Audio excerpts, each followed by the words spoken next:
안녕하세요. 인공지능 체험하기라는 주제를 가지고 강의를 하도록 하겠습니다. 저는 서울교육대학교 컴퓨터교육과 교수입니다. 제가 우리 서울교육대학교 과학영재교육 원장 겸 소프트웨어 영재교육원 원장을 겸임하고 있는 김갑수입니다. 아무튼 제가 여러분 강의를 인공지능을 한번 체험해보는 3교시에 걸쳐가지고 강의하도록 하겠습니다. 기본적인 주제는 크게 한번 3개의 소주제로 만들었습니다. 인공지능을 만든 사람들, 인공지능의 가장 기본적인 개념들을 한번 배워볼 예정이고, 그 다음 구글의 티치블 머신을 가지고 인공지능을 한번 체험해보고, 세 번째로 인공지능에 대한 제가 이제 초보 알고리즘 이야기를 했는데, 과연 인공지능은 어떤 알고리즘이 있는지 그 알고리즘에 대한 활동 2개를 강의하도록 할 겁니다. 자, 그러면은 첫 번째로 오늘 강의하도록 하겠습니다. 즉 제가 주제 타이틀을 인공지능을 만든 사람들이라는 이런 타이틀을 적었습니다. 자, 우리 그러기 위해서 요즘 인공지능이라는 말을 되게 많이 듣고 있습니다. 그죠? 과연 인공지능이 뭘까? 인공지능. 자, 지능을 가진 기계를 인공지능이라고 할 수가 있습니다. 그죠? 기계인데 사람의 두뇌, 지능을 갖는 기계입니다. 그죠? 여러분, 사람의 두뇌는 자꾸 학습을 함으로 인해 가지고 두뇌가 점점 더 발달됩니다. 그죠? 여러분들이 더셈이라는 학습을 하면은 더셈을 알 수 있고, 곱셈이라는 것을 학습을 하면은 곱셈을 알 수가 있고, 그런 겁니다. 그죠? 그것처럼 지능을 갖는 기계다라고 인공지능을 이렇게 한번 나름대로 정의해 볼 수가 있습니다. 자, 그러면 이 기계는 일단 인식을 해야 됩니다. 그죠? 인식. 우리가 오감을 통해 가지고 사람이 인식을 합니다. 그죠? 오감을 통해 가지고 사람을 인식하는 것처럼 일단 인식을 해야 된다. 카메라를 가지고 내 얼굴을 인식을 한다든지, 귀를 가지고 사운드를 인식을 한다든지, 맛을 인식을 한다든지, 이런 인식하는 거, 이런 게 있습니다. 그죠? 그럼 인식을 해서 그 다음에 학습을 해야 되고, 학습을 하고 그 다음에 추론을 해보아야 된다라는 겁니다. 그죠? A가 B이고 B가 C이면은 A가 C인가, 이런 것들이 추론이라고 볼 수가 있습니다. 그죠? 이렇게 추론을 할 수 있어야 된다. 즉, 그 다음 4번째, 커뮤니케이션을 할 수 있어야 된다. 즉, 소통을 할 수 있어야 된다. 이렇게 소통을 할 수 있어야 된다라는 겁니다. 소통을 할 수가 있어야 된다. 5번째, 여러분들 동작을 할 수 있어야 된다라는 겁니다. 그죠? 그렇게 인식을 하고 소통을 하고 동작을 할 수 있는 게 인공지능이다라는 거고. 자, 그러면 인공지능은 지금 현재 어디까지 왔는가를 한번 볼 필요가 있겠습니다. 그죠? 여러분들 인공지능이 어디까지 왔는가? 인공지능이 우리 이제 직업적인 측면을 가지고 제가 한번 분석을 해봤습니다. 그죠? 기자. 우리 요즘 기자들이 기사를 씁니다. 그죠? 기자들이 기사를 쓰는데, 우리 인터넷에서 가보면은 스포츠 신문이나, 주식 신문이나, 경제 뉴스 이런 것들이, 다음 기사는 인공지능이 썼습니다라는 걸, 봤을 경우가 있을 겁니다. 그죠? 기사. 그 다음, 의사. 사람의 병을 판단하는 겁니다. 그죠? 우리 왓슨이라는 이런 IBM에서 만든 왓슨이라는 게 인공지능 의사라는 게 있습니다. 그죠? 그 다음 판사, 검사와 그 피고자와 여튼 그 법률적으로 판단할 수 있는 것. 판사가 과연 인공지능이 할 수 있을 건가 없을 것인가. 그 다음에 소설을 인공지능이 쓸 수 있다는 겁니다. 그죠? 작곡자, 과학자, 각 학문의 분야별로 인공지능이 어디까지 왔는지를 알 수가 있겠습니다. 그죠? 각 직업의 분야별로 인공지능이 어디까지 왔는지 여러분들이 한번 생각해 볼 필요가 있겠습니다. 그죠? 자, 그러면 우리 주변에 인공지능을 실제 한번 보자라는 겁니다. 그죠? 인공지능이 적용되어 있는 것을 한번 보자라는 겁니다. 첫 번째, 여러분들이 번역기라는 거 있을 겁니다. 그죠? papago.naver.com 가면은 우리가 PC에서 papago.naver.com 요 URL을 입력을 하면은 이렇게 번역기가 나올 겁니다. 그죠? 오늘은 비가 온다라고 치면은 영어로 It's raining today라고 이렇게 자동적으로 번역되어 주는 겁니다. 그죠? 이게 인공지능이 현재 해주고 있다라는 겁니다. 그죠? 이는 우리나라 네이버가 만든 papago.naver.com 이라는 거. 그 다음 translator.google.com 구글이라는 사이트에 가보면은 번역기가 있습니다. 그죠? translator.google.com 가면은 여기서 똑같이 오늘은 비가 온다라고 이렇게 입력을 치면은 It's rain today. It's rain today 라고 이렇게 표시가 됩니다. 그죠?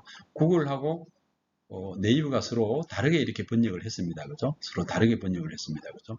자, 그거는 구글하고 네이버가 학습한 내용이 다르다라는 겁니다. 그죠? 아무튼 It's rain today 하고 It's raining today 하고 오늘은 비가 온다라는 것을 구글과 네이버가 서로 다르게 이렇게 번역을 했는데 이 번역기가 우리 주변에서 인공지능이 적용돼 가지고 있다라는 겁니다. 그죠?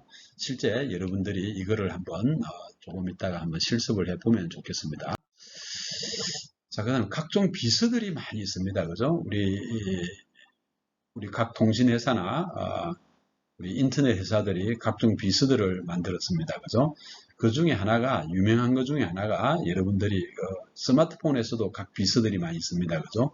구글 어시스턴트를 한번 보면은, 구글 어시스턴트 보면은, 내가 원하는 것을 입력을 해보면은, 문자도 보내주고, 찾아주고, 내 비서가 되는 겁니다. 그죠? 이런 것들이 우리 인공지능이 내 주변에 이미 와 있다라는 거, 우리는 충분히 이해할 수가 있겠습니다. 그죠?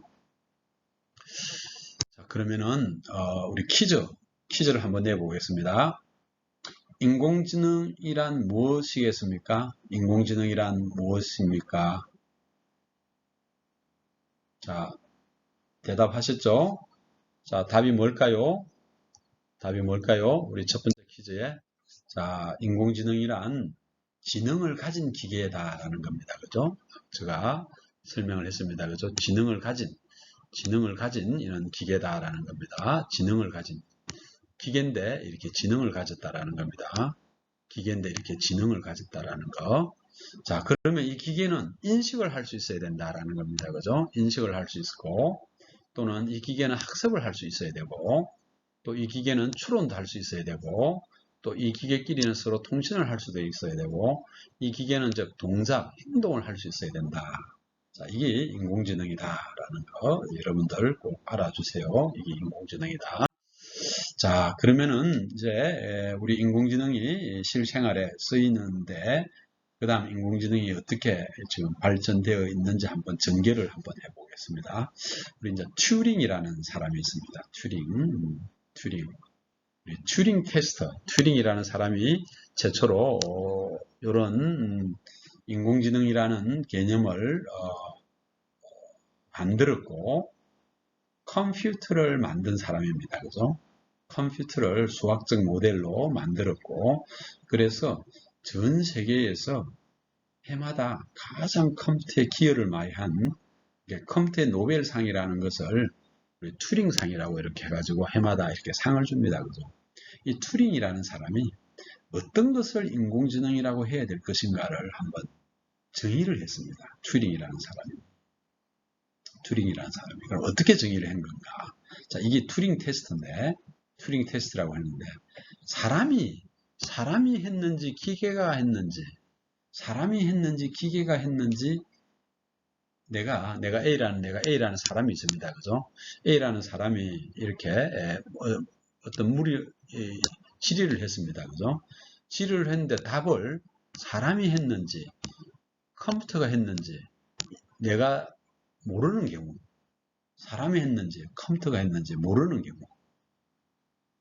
자, 내가 어떤 응답을 했는데 사람을 했는지 사람이 이야기했는지 컴퓨터가 응답을 했는지 모르는 경우가 튜링 테스트를 통과했다라는 겁니다. 그죠? 이렇게 사람이 했을 때 기계가 했다. 기계가 했을 때 사람이 했다. 이렇게 서로 에러율이 한 33% 이상이 될 경우에는 튜링 테스트를 통과했다라고 이야기를 했습니다. 그죠? 즉, 3번 중에 한 번은 서로 잘못한다 이겁니다. 그죠? 내가 예를 들어서 옆에 사람하고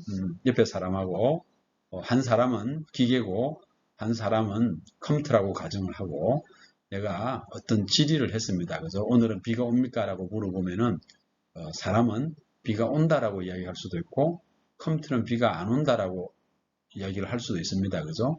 자, 그런데 비가 온다라고 이야기했을 때 컴퓨터가 비가 온다라고 이야기했는지 사람이 비가 온다라고 이야기했는지 이 말이 컴퓨터가 했는지 사람이 했는지 구별 불가능할 때 자, 이거를 튜링 테스트라고 합니다. 그죠? 그래서 여러분들이 이제 비스들 봅시다. 그죠? 제가 조금 전에 앞에 이야기한 것들 중에 비스, 인공지능 스피커들이 많이 있습니다. 그죠? 인공지능 스피커 또 앱에서 여러분들 핸드폰에서 여러 가지 비스들이 있습니다. 그죠? 내가 물어봤는데 옆에 있는 친구가 대답했을 경우하고 컴퓨터가 대답했을 경우하고 서로 비슷비슷한 겁니다. 그죠? 사람이 대답했느냐 컴퓨터가 대답했는가 서로 비슷비슷하면은 튜링 테스트를 통과했다라고 이렇게 볼 수가 있습니다. 그죠? 튜링 테스트가 자, 그래서 버클리 대학에 캘리포니아에 있는 UC 버클리 대학의 서얼이라는 교수가 중국인 방 문제라는 것을 한번 생각을 해봤습니다. 중국인 방 문제. 이 방 안에 이제 한국 사람이 있습니다. 그죠? 근데 이제 미국 서얼이라는 교수는 미국 사람이 있다 생각했겠죠. 캘리포니아에 중국인들이 많이 살고 있으니까 중국 사람이 이렇게 니하오 이렇게 이야기를 했습니다. 그죠? 그럼 한국 사람은 내가 니하오 이야기하면은 이 사람이 중국 사람을 전혀 중국말이 모르는데 니하오는 안녕이고 안녕이라고 하면은 고마워라고 이야기해야 되는데 내가 쎄쎄라고 이야기하면 되겠구나라는 거예요. 그죠? 그럼 쎄쎄라고 여기서 중국 사람이 니하오 하면은 나는 이제 한국 사람이 고마워라고 해야 되는데 고마워라고 하지 말고 쎄쎄 이렇게 이야기한 겁니다. 그죠? 안녕하세요 하니까 고마워 하니까 이 중국 사람이 이 안에 있는 방이 한국인이 있는 게 아니라 여기 중국 사람이 있구나라고 생각을 하는 거예요. 그죠? 자, 이게 중국인의 방 문제인데 그럼 한국 사람은 여기서 이제 중국말을 계속 배우면은 한국 사람은 요 메뉴를 보고 계속 학습을 하는 거예요. 그죠?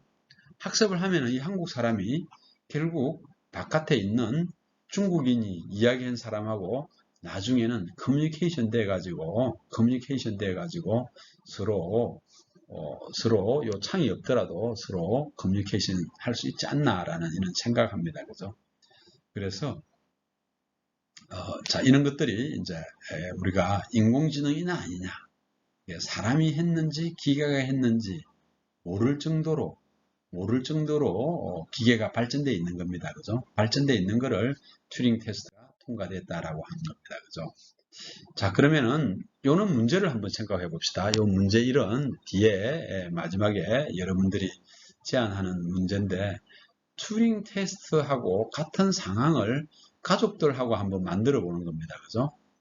가족들하고 한번 만들어 본다. 예를 들어서 나하고 엄마 아빠가 있는데 아빠는 기계고 엄마는 사람이라고 가정을 하고 어떤 대답을 했으면은 아빠가 대답한 거하고 엄마가 대답했는지를 서로 구별하지 못할 경우, 즉 사람이 대답했는지 기계가 대답했는지 구별하지 못할 경우가 튜링 테스트라고 한 겁니다. 그죠? 이렇게 여러분들이 실생활에 있어서 한번 튜링 테스트를 한번 내가 상황을 놓고 생각해 볼 필요가 있겠습니다. 그죠? 자, 그 다음, 여러분들이 이제 두 번째, 최초의 인공신경 기계라는 게 있습니다. 자, 우리가, 이 기계는 이 주제는 인공지능을 만든 사람들이라는 겁니다. 그죠? 그래서 튜링이라는 거를 여러분들이 꼭 알아두시고, 최초로 인공신경 기계를 만든 사람이 민스키라는 사람입니다. 민스키라는 사람이, 제가 검색을 해보니까 이게 민스키가 만든 1951년도에 만든, 지금으로부터 몇 년 됐습니까? 70년 됐습니다. 그죠? 70년 된 사람인데, 즉 70년이 지난 사람인데, 이 기계를 만들어서 최초의 인공신경 기계인데, 자, 이 기계는 소프트웨어로 만들어진 게 아니라 하드웨어로 만들어졌습니다. 그죠? 하드웨어로 만들어져 가지고 민스키가 이거를 만든 기념으로 1969년도에 튜링상을 받았습니다. 그죠? 아까 앞에 제가 튜링 하면은 이야기했습니다. 그죠? 이 민스키가 받은 튜링상이 튜링상의 세 번째로 받은 튜링상입니다. 사실은 튜링상은 67년도부터 튜링상이 주어졌다. 그죠? 자, 그럼 최초의 인공지능을 뭐라고 할 것인가? 최초로 인공지능. 그러니까 민스키가 만드는 거는 그 당시에는 사실은 인공지능이라는 말도 존재하지 않았습니다. 그죠? 인공지능이라는 말도 존재하지 않았습니다. 그죠? 그럼 인공지능이라는 말이 언제 존재했는가를 조금 이따가 다음 슬라이드에 볼 건데, 최초의 인공지능 1958년도에 IBM이라는 컴퓨터 회사에서 만든 겁니다. 그죠? 이게 뭐냐면 퍼셉트론이 되게 인공지능 알고리즘에 있어서의 첫 번째 알고리즘인데, 이 최초의 인공지능 알고리즘이다라는 거예요. 이게 1958년도에 IBM에서 이 퍼셉트론 알고리즘을 만들어 가지고 이 당시에 뉴욕타임즈에 1958년 7월 13일자 나와 있는 뉴욕타임즈에 나와 있는 이 기사에 여기 실려져 있습니다. 그죠? 이걸 학대해서 보면은 전자뇌가 자기를 스스로 가르친다라는 요런 타이틀이 있습니다. 전자뇌가 자기를 스스로 가리킨다. 전자뇌가 자기를 스스로 가리킨다. 이게 최초의 인공지능 알고리즘이다라는 겁니다.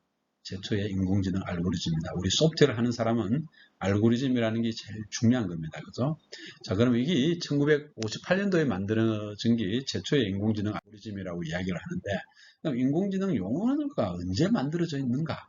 용어가 아까 제가 튜링이라고 이야기했지만은 튜링은 최초로 인공지능이라는 말을 쓰지는 않았습니다. 그죠? 자, 컴퓨터가 지능을 가지고 사람이 했는지 컴퓨터가 했는지 구별하지 못할 정도로 발전할 거라고 이야기를 한 겁니다. 그죠? 그게 이제 튜링 테스트를 통과하는 컴퓨터가 언제 되면 올 거다라고 이야기를 하면서, 그 당시에 튜링은 메모리의 양은 얼마 정도고 뭐 이런 것까지 지정을 해놨습니다. 그죠? 자, 그럼 인공지능이라는 용어가 최초로 언제 나와졌느냐 하면은 바로 1956년도에 여기 인공지능의 어떤 아버지들입니다. 그죠? 여기에 미국의 다트먼트 대학에서 1956년도에 요는 학회 회의를 했습니다. 학회 회의를 해서 여기 있는 10명의 학자들이 이렇게 제일 중요한 게 좀 메카시, 아까 여기 이제 마빈 민스키 이야기했습니다. 그죠? 1951년도에 인공지능 하드웨어 컴퓨터를 만들었다고 했습니다. 그죠? 존 메카시가 민스키하고 여기 뭐 사이먼 이런 사람들은 되게 유명한 사람들입니다. 그죠? 여기 뭐 알렌 노웰 이런 사람들은, 여기 보세요. 제가 지금 동그라미 친 이 네 사람은 튜링상을 다 받은 사람입니다. 그죠? 정보 이론을 만든 엔트로피 이론을 만든 이런 샤논도 여기 노네. 그죠? 여기 10명의 학자들이 회의를 해서 컴퓨터가 지능을 갖는 것을 우리는 뭐라고 할 것인가 라고 하면서 1956년도에 이거를 인공지능이라고 하자라고 이 회의에서 다트먼트 컨퍼런스에서 이렇게 인공지능이라는 용어가 나왔습니다. 그죠? 그래서 존 메카시나 민스키나 샤논이나 사이먼이나 아드 사무엘이나 이런 사람들은 유명한 사람들입니다. 그죠? 이런 레이도 마찬가지고. 자, 여기서 인공지능이라는 용어가 나왔다라는 겁니다. 그죠? 자, 그러면 제가 1950 제가 퍼셉트론이 이제 인공지능 알고리즘을 만드는 게 최초의 인공지능이라고 한 이유를 알 수 있겠습니다. 그죠? 자, 그럼 튜링을 줄 때, 튜링은 이제 컴퓨터 분야에 있어서의 튜링상이 있는데, 그 튜링상을 지금까지 받은 사람들을 전부 분류를 해 보니까, 어떤 분야에 공부를 많이 한 사람이 튜링상을 받았느냐 보니까, 여기에 Artificial Intelligence, 인공지능, 또는 이 암호화 이론, 또는 프로그래밍 언어를 만든 사람들, 프로그래밍 언어에 관련되어 있는 사람들, 이런 사람들이 최초의 튜링상을 많이 받았더라라는 겁니다. 자, 최근에 와가지고 이제 인공지능이 더 휩쓸고 있기 때문에 앞으로 이 분야에 있어서 인공지능 튜링상들이 더 많이 나올 것 같습니다. 그죠? 자, 그러면 두 번째 퀴즈. 자, 최초의 인공지능 알고리즘을 무엇이라고 볼 수 있겠습니까? 이 최초의 인공지능 알고리즘을 뭐라고 볼 수 있겠습니까? 한번 생각해 보세요. 뭘 것 같습니까? 그렇죠. 퍼셉트론입니다. 그죠? 퍼셉트론. 이해되죠? 퍼셉트론입니다. 자, 컴퓨터 분야에 있어서 노벨상이라고 하는 것은 어떤 상이겠습니까? 조금 생각해 보세요. 최초로 컴퓨터를 만든 사람, 컴퓨터의 아버지라고 할 수 있는 사람. 자, 우리 인공지능의 아버지라고 하는 사람들은 누군지 생각납니다. 그죠? 자, 최초로 노벨상을 받은 사람, 튜링입니다. 그죠? 튜링. 이 튜링은 이미테이션 게임이라 해가지고 영화로도 소개가 많이 되어 있습니다. 그죠? 여러분들은 이 튜링이라는 거를 꼭 한번 인터넷에 검색을 해보아 가지고 튜링이 어떤 사람인지 한번 이해를 해볼 필요가 있겠습니다. 그죠? 자, 세 번째 주제, 이제 우리 컴퓨터는 복잡한 문제를 봅니다. 그죠? 우리가 물론 미국에서는 2012년도부터 인공지능이 히트를 쳤지만은 우리나라는 최근에 알파고가 나오면서 인공지능이 히트를 쳤습니다. 그죠? 알파고는 복잡한 문제를 해결하는 겁니다. 그죠? 복잡한 문제를 해결하는데 바둑이라는 어마어마한 복잡한 문제입니다. 그죠? 이 복잡한 문제를 해결할 때 우리 바둑에 미세돌하고 알파고하고 맞대결을 해가지고 바둑을 떠가지고 알파고가 이겨가지고 컴퓨터가 사람을 이겼다라는 겁니다. 그죠? 컴퓨터가 이 바둑에 있어서의 여러 가지 경우의 수, 그죠? 여러 가지 경우의 수 중에 한 개를 항상 디시전을 내릴 거 아닙니까? 그죠? 그럼 여기 있는 바둑판이 여러분들 처음 볼 수도 있는데, 이 바둑판이 있는데, 이 바둑판에는 가로가 19개, 세로가 19줄입니다. 그죠? 이 칸칸에 하나를 낳을 수가 있는데, 그러면 19칸, 19칸이면은 총 낳을 수 있는 게 19 곱하기 19입니다. 그죠? 이렇게 하면 19 곱하기 19 하면은 얼마입니까? 361개. 그죠? 여기 바둑 돌을 낳을 수 있는 곳이 361개입니다. 그죠? 361개. 자, 361개인데 이게 이제 몇 가지 경우의 수가 나오는지를 한번 보자라는 겁니다. 그죠? 이게 이 어마어마한 많은 경우의 수를 사람이 생각할 수도 있고 컴퓨터가 생각할 수도 있다라는 겁니다. 그죠? 컴퓨터가 생각해가지고 사람이 생각한 것을 이긴 게 우리가 이세돌이가 알파고한테 졌습니다. 그죠? 이때부터 우리나라는 이제 인공지능 붐을 일으킨 겁니다. 그죠? 그럼 바둑에 있어서 경우의 수를 한번 보자라는 겁니다. 그죠? 모든 거를 여러분 아직 뭐 바둑을 뜰 줄 모를 건데 뭐 바둑 뜨는 걸 한번 배워봐도 좋겠습니다. 그죠? 자, 바둑 게임상 규칙상 발생되지 않는 것은 여기 바둑은 이제 흰 돌하고 검은 돌이 있는데 이 흰 돌이 있고 검은 돌 놓고 검은 돌 놓으면은 흰 돌을 따 나가는 겁니다. 그죠? 흰 돌을 이렇게 빼내는 거예요. 그죠? 그렇기 때문에 이거는 절대 일어날 수 있는 경우의 수가 아니다라는 겁니다. 그죠?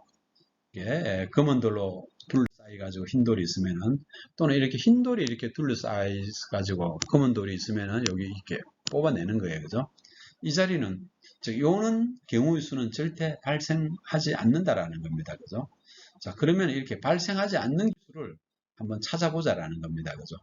바둑이 예를 들어서 바둑 여기 4개의 돌이라고 가정하면은 여기 4개 4개의 돌이라면 이 4개에 낳을 수 있는 경우의 수는 여기에 낳을 수 있는 경우의 수는 뭡니까? 흰 거를 낳거나 흰 돌을 낳거나 검은 돌을 낳거나 안 낳거나 3가지가 발생됩니다. 그죠? 3개가 발생됩니다. 그죠? 그럼 여기에도 3개가 발생이 되고 또 여기도 이 자리에도 3개가 발생이 되고 그죠? 또 여기도 3개가 되고 그죠? 또 여기도 3개가 되는 거예요. 그죠? 그러면 사실은 내 기퉁이 요 네모판에 여기에 바둑돌을 낳고 안 넣고 낳고 안 넣고 요 경우의 수가 사실은 3 곱하기 3 곱하기 3 곱하기 3 즉 9 곱하기 9 즉 얼마냐면 9, 81가지 경우입니다. 그죠? 4개의 돌에 이거 81가지 경우를 이렇게 만들어 봤습니다. 만들어 봤습니다. 그죠? 자, 이 경우에, 요 경우에는 항상, 안 놓은 경우, 요 경우에는 존재합니다. 그죠? 자, 그런데 조금 전에 말씀드린 요는 경우는 존재하지 않는 겁니다. 그죠? 자, 요는 경우도 존재하지 않는 경우입니다. 그죠? 요는 경우도 존재하지 않는 경우를 다 한번 이렇게 체크해 본 겁니다. 그죠? 실제 바둑의 경우의 수는 81개이지만 이렇게 존재하지 않는 경우를 다 빼면은 실제 81개보다는 적다라는 겁니다. 그죠? 그러면 엄밀하게 이야기를 하면은 바둑판에 4기퉁이에 놓을 수 있는 경우의 수는 81개가 아니라 81개에서 이게 숫자를 뺀 거 하나, 둘, 셋, 넷, 다섯, 여섯, 일곱, 여덟, 아홉, 열, 열하나, 열둘, 열세, 열네, 열다, 열여, 열일곱, 열여덟, 열아홉, 스물, 스물하나, 스물둘, 23개를 뺀 거. 즉 81개에서 23개를 뺀 겁니다. 그죠? 81개에서 23개를 빼면은 나올 수 있는 경우의 수가 58개입니다. 그죠?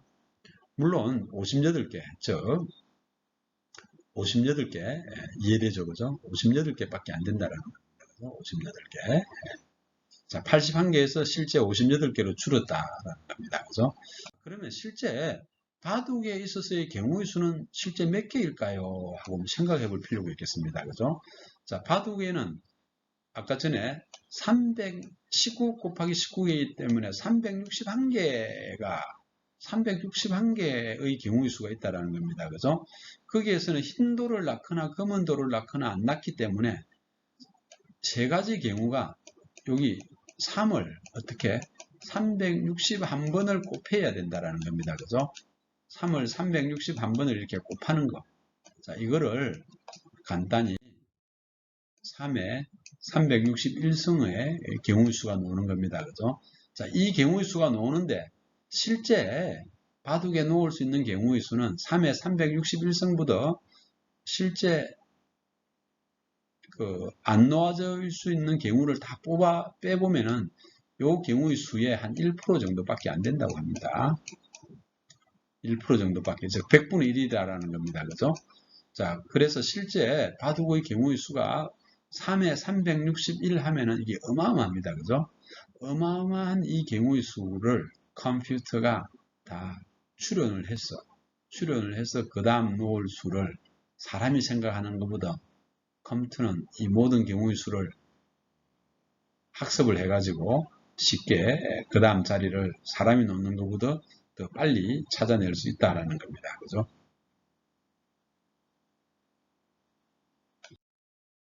자, 그러면 뉴런을 본따 만든 퍼셉트론이라고 이름을 했습니다. 그죠? 퍼셉트론. 자, 이는 이야기를 첫 번째 알고리즘이라고 했는데, 이 퍼셉트론을 여러분들이 꼭 기억하고, 이거를 맥켈로크 앤 피처 두 사람이 퍼셉트론이라는 것을 만들었습니다. 그죠? 자, 퍼셉트론의 기본적인 개념이 입력이 예를 들어서 A가 있고 B가 있으면은 이 A, B를 어떤 연산을 해가지고 C 출력이 된다라는 겁니다. 그죠? C 출력이 된다. 요거를 여기는 가상의 연산을 해서, 그죠? 어떤 행동을 연산을 해서 입력이 A고 입력이 A, B 두 개가 있으면은 출력이 C가 될 때, 어떨 때 A하고 B가 어떤 행동을 취할 때 C가 출력이 되는가를 한번 생각해 볼 필요가 있다라는 겁니다. 그죠?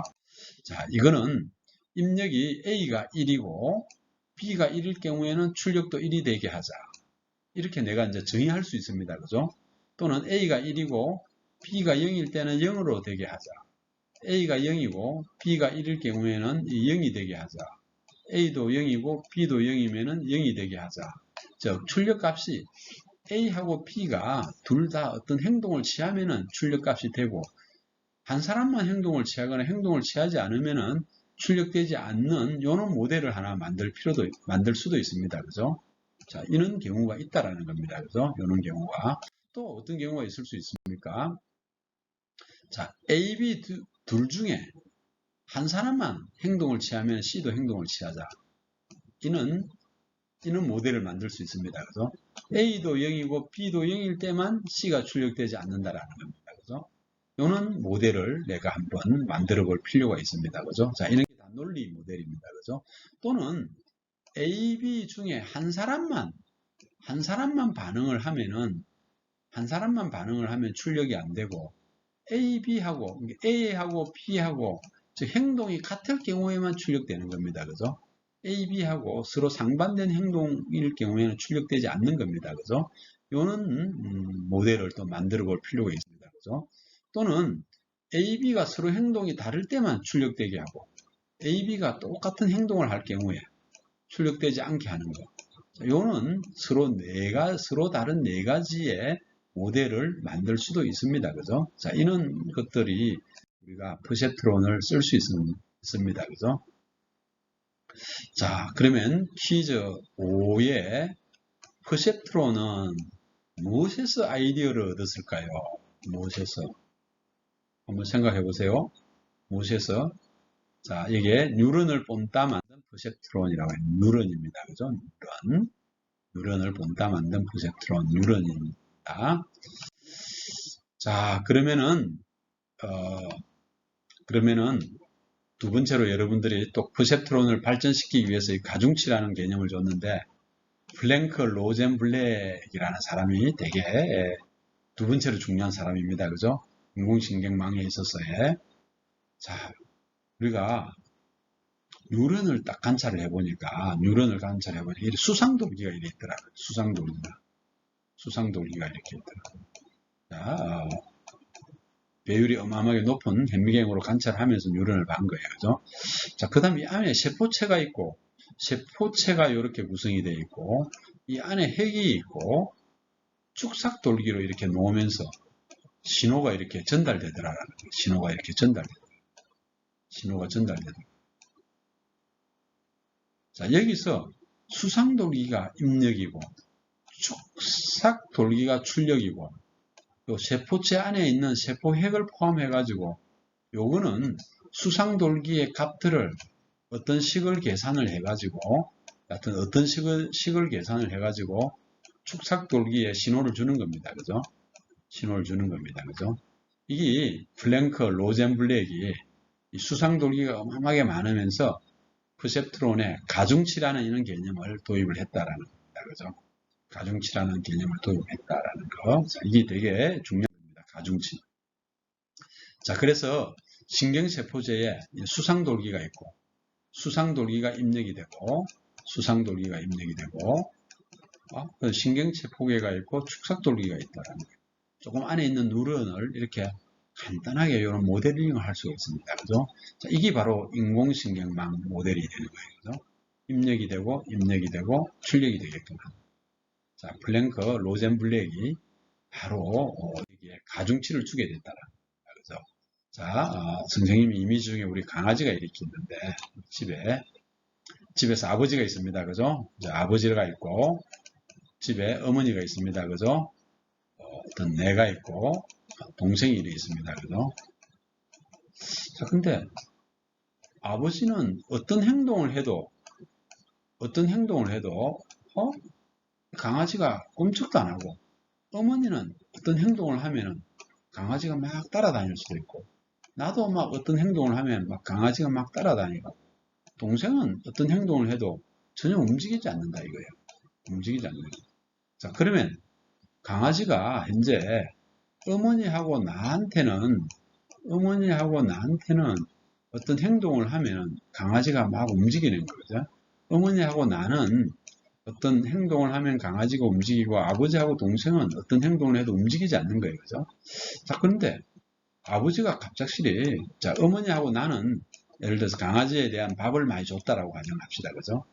근데 가만히 보니까 이제 점점 더 아버지와 처음에 이제 강아지가 알고 있기는 나는 강아지가 엄마하고 나만 중요하고 아버지하고 동생은 별로 중요하지 않는 거예요. 그죠? 나한테 먹이를 안 주니까. 근데 가만히 보니까 좀 있다 보니까 아버지가 강아지가 어떤 행동을 안 하니까 아버지도 이제 먹이를 주기 시작하는 거예요. 그죠? 근데 강아지가 아버지가 어떤 행동을 해도 강아지가 반응을 안 하다가 이제 아버지가 이 사람도 먹이를 주네. 그러면서 이제 서서히 행동을 하기 시작하겠죠. 그죠? 아버지도 이제 계속 먹이를 주면 이렇게 행동을 시작하는 거예요. 그죠? 먹이를 주면 자꾸 행동을 시작하는 거예요. 자, 그러면 나중에 어머니는 먹이를 줄 거라고 생각했는데 먹이를 안 준다든지. 자, 그러면 이제 아버지 쪽으로 이렇게 아버지 쪽으로 가중치가 점점 더 강해지겠죠. 그죠? 강아지가 이제 아버지에 따라 가지고 이제 행동을 하게 되는 겁니다. 그죠? 이처럼 강아지가 학습에 의해 가지고 내가 신경망이 발달되는 겁니다. 그죠? 자, 이게 아버지하고 어머니하고 나하고 동생은 이제 여기에 이 가중치가 별로 영향을 많이 안 미치는 거예요. 그죠? 아버지가 조금 전에 설명한 것처럼 먹이를 계속 많이 주다 보니까 이제 아버지한테 가중치가 높아가지고 아버지가 조금만 행동만 하면 이제 내가 반응을 하게 되는 이런 구조.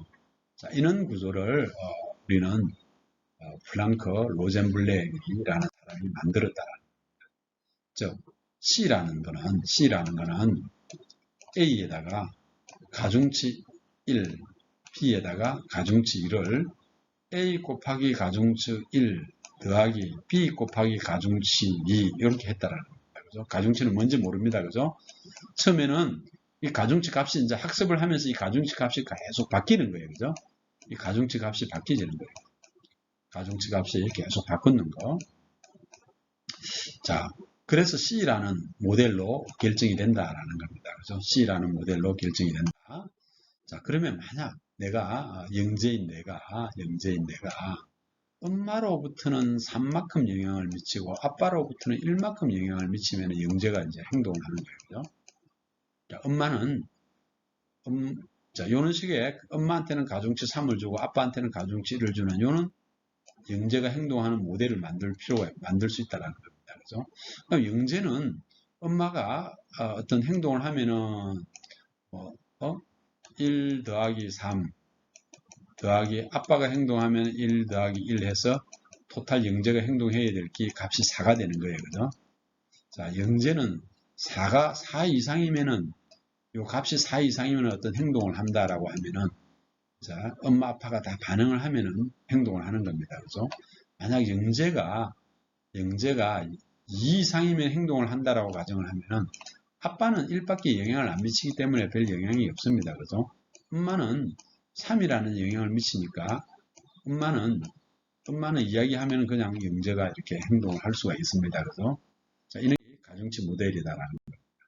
자, 이 모델을 엄마하고 아빠가 행동을 할 경우에 4, 엄마가 1이고 아빠가 0일 경우에는 3, 엄마가 0이고 아빠가 1일 경우에는 1, 이렇게 엄마가 0이고 아빠가 0이면 0, 이런 모델을 쓸 수가 있겠습니다. 그죠? 그럼 3 이상일 때는 내가 영재가 행동을 한다라고 이렇게 3 이상일 경우에는 영재가 행동한다라고 가정을 하면은 엄마가 행동을 하면은 반드시 행동을 하는 겁니다. 아빠는 행동해도 되고 안 해도 되는 거예요. 그죠? 이걸 가만히 보니까 그죠? 아빠는 행동을 해도 되고 안 해도 된다는 이거는 겁니다. 그죠? 자, 그럼 여기서 이제 할머니가 나왔습니다. 행동을 할 때. 엄마가 3이고 아빠가 1이고 가중치이고 할머니가 2다라는 거예요. 그죠? 엄마가 3이고 아빠가 1이고 할머니가 2라는 거 여기에 영재 곱하기 3 더하기 아빠 곱하기 1 더하기 할머니 곱하기 2가 되는 겁니다. 그죠? 자, 이 가정을 여기 값을 하면 엄마가 1이고 아빠가 1이고 할머니가 1이면은 얼마입니까? 총 6입니다. 그죠?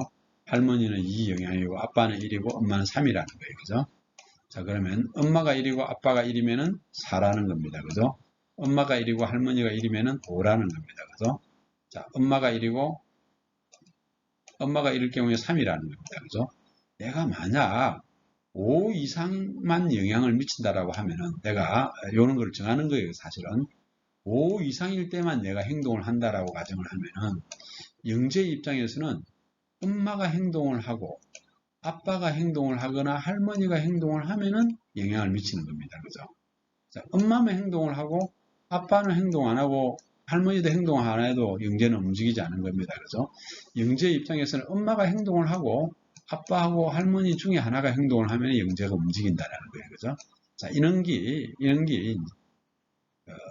신경망 모델이 되는 겁니다. 그죠?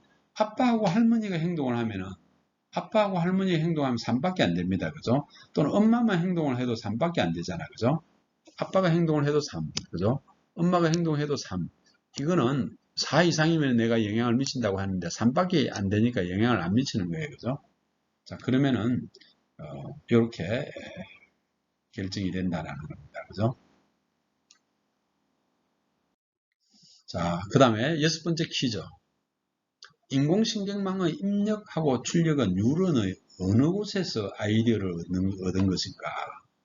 뉴런의 자, 입력 부분 및 가중치는 수상돌기입니다. 그죠? 수상돌기. 출력 부분은 축삭돌기다. 이게 수상돌기하고 축삭돌기 꼭 알아줘야 되겠습니다. 그죠? 자, 이런 거는 퀴즈니까 그냥 용어입니다. 그죠? 자, 이렇게 인공지능을 만든 사람들에 대해서 쭉 강의를 했는데 여러분들 이번 시간에 과제는 한번 2개의 과제입니다. 번역기인 파파고하고 구글 번역기를 직접 여러분들이 사용을 해보고 그 차이점을 설명을 해보세요. 여러분들이 생각하는 차이점을 한번 생각을 해보고 이게 첫 번째 과제입니다. 그죠? 자, 두 번째 과제는 우리 집 강아지가 있다고 가정하는데 이 강아지는 엄마, 아빠, 나, 동생이 강아지의 어떤 행동을 영향을 미치는 것을 한번 인공지능 신경망 모형을 가지고 한번 가중치를 줘가지고 한번 결정을 해보세요. 그죠? 아까 제가 강의 시간에는 내가 행동을 영향을 미치는 엄마, 아빠, 할머니 3개에 대해서만 만들어 봤습니다. 그죠? 자, 그동안 강의 듣는다고 수고했습니다. 과제는 과제함에 꼭 제출해 주시기 바랍니다.